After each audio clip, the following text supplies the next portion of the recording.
Guys, I was thinking back to when I was smoking weed every single day, getting drunk every weekend, not paying attention to what I was eating whatever I wanted to. And I was thinking about the correlation between my mindset at the time and my physique at the time. Now, I've never been severely overweight, but I look back at my physique at the time and I was softer around the edges. I wasn't as defined, I wasn't as dense. And all that is due, obviously, to those poor habits, but where do those poor habits come from? It stems from the mind, right? That experience, reflecting on it, showed me that our bodies are simply a reflection, an outward depiction of our mind, which is why the base of my rebuild process, the base of developing my best physique that I've ever had, being in the best shape of my life, the foundation is actually having the strongest mindset I've ever had in my life. The most discipline, the most consistency, the most dedication, because that's where all these physical qualities can stand upon, right? An example would be if you look at a fat person, the outward depiction is that they're fat. That's the obvious part.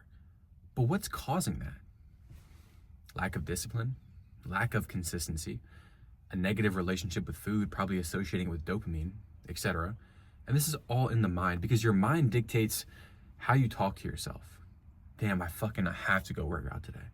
Damn, a cheeseburger would be really good. Versus, I get to go work out. And eating healthy, that's gonna serve my body. I'm looking forward to a healthy meal. Your self-talk is huge. Your mind also dictates the standards you tolerate. Man, I'm feeling tired. Probably, yeah, I'll just hit the gym tomorrow. Or, man, you know what? I'm tired, but that's exactly why I should go to the gym. I'm holding myself to a higher standard. Boom. Another standard would be like, man, I'm really hungry. There's a Chipotle on the way home. There's a McDonald's on the way home. Let me hit McDonald's. Boom, boom, boom. Versus, I should just wait till I'm home. I have 10 ground beef and some healthy food. These standards, these self-talk moments are so overlooked, but it's these little things that dictate your physique, and it starts in the mind. When I realized this, I had to look at all of my bad habits, all of my vices, everything negative that I was partaking in, right? Especially just like overall substance abuse from drinking and smoking. Those two activities led to a bunch of bullshit. Whether it was just partying, doing some lustful shit, like whatever it was, I had to recognize I can't outgrow my worst habit, right? If you think about like some super successful person, they're probably not drinking every weekend. They're probably not smoking every weekend because if they did, their substance abuse would cap their potential that they could reach, right? Because it's not a healthy habit.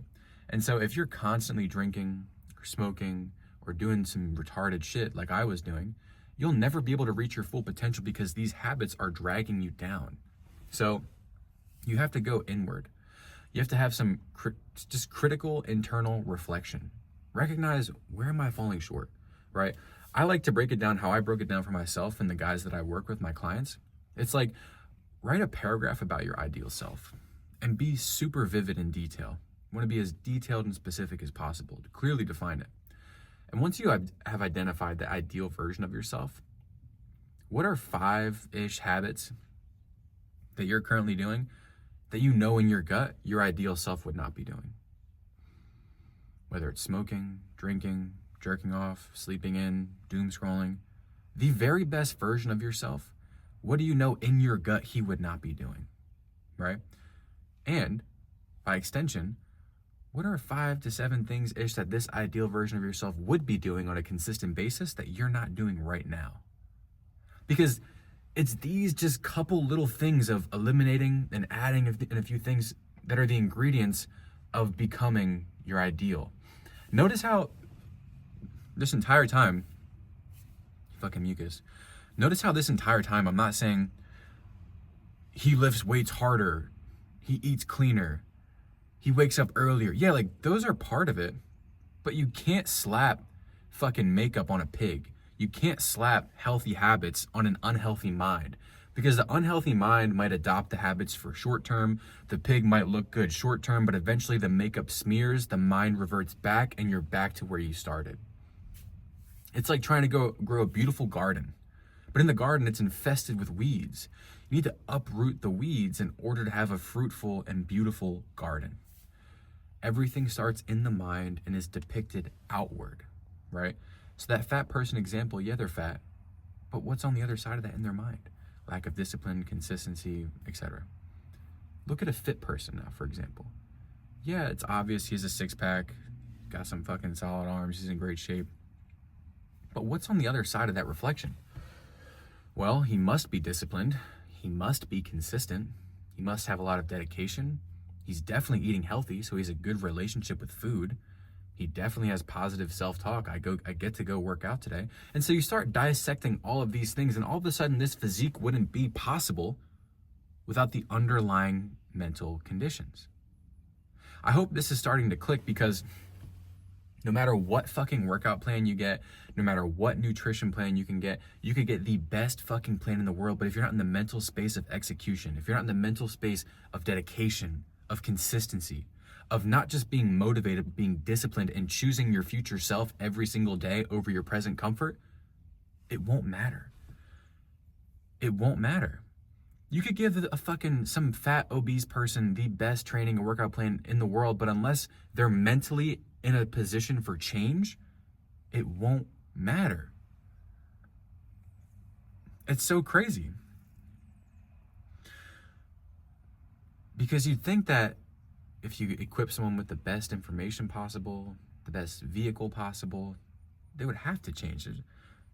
But it's deeper than that. It starts in the mind. And when I realized this, everything changed. I started nourishing my mind more. I started reading more books. I started meditating. I started getting into scripture. I started getting closer with God. I started getting sober. Eliminated alcohol, weed. I eliminated bad habits like scrolling, lustful shit, all that jazz, because all that negatively clouds and impairs your mental capacity and mental ability, right? To be the most capable version of yourself physically, which is what I strive for, what the people I work with strive for, you have to be the most mentally capable version of yourself in order to be the most physically capable.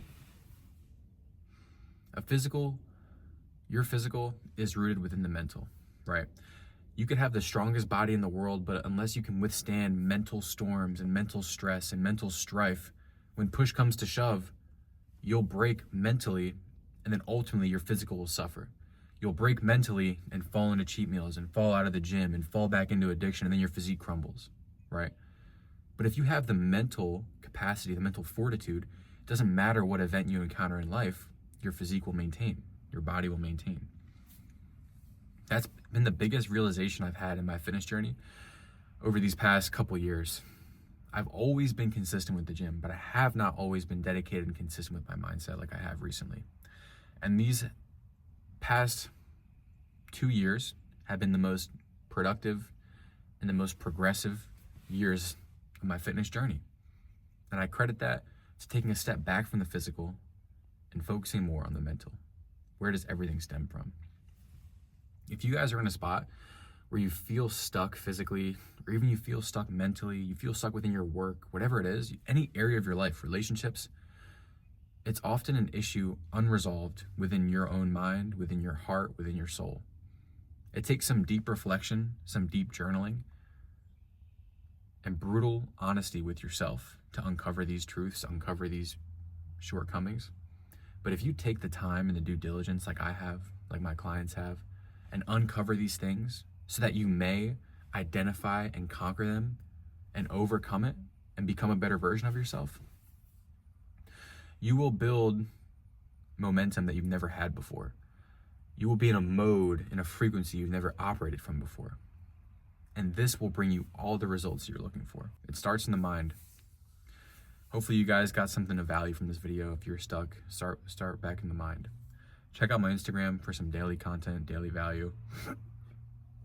Post all my videos on there, workouts, etc. Yeah, like, comment, subscribe. I appreciate y'all, boys. Peace.